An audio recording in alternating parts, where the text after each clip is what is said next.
प्रेम से बोली शेरा वाली मैया की। म्यूजिक बाय दिल आलम राज।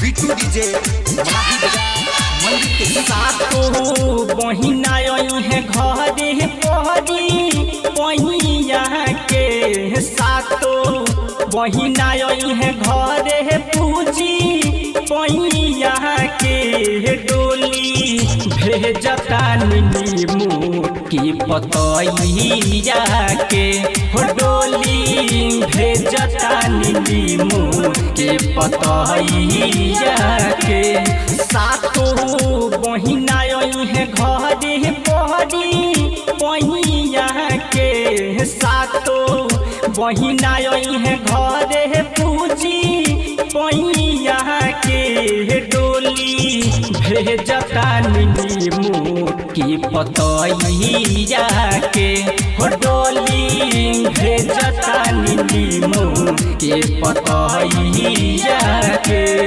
Mix by IBS recording studio Sariswa बच्चा।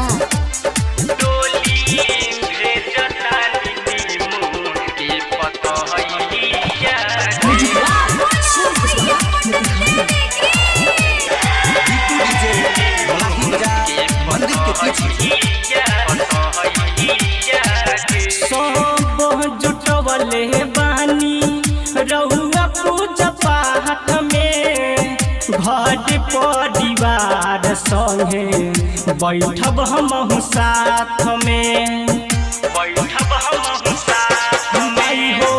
सब जुटवले बानी रहुआ पूजा पाठ में घर परिवार संगे बैठब हम साथ में दे दीह तू माइया चढ़ा के छैया के दे दो तू चढ़ा के मैया हमके छैया के डोली भेजता नीमू की पतैया के हो डोली भेजता नीमू के पतैया के।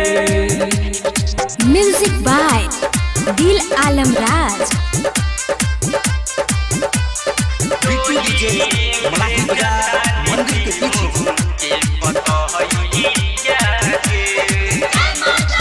अंगना पवन हिमाई काला साहो धरेला अढ़ौल मंगवनी जवन पौआ पचढ़ेला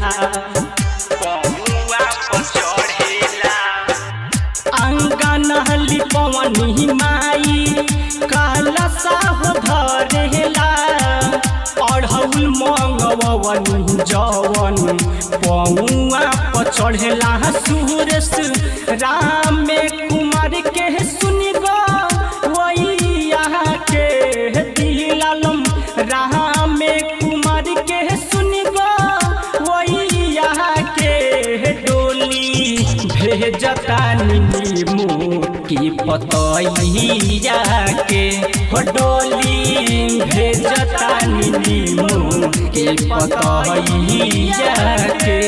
IBS रिकॉर्डिंग स्टूडियो सरिस्वा बच्चा।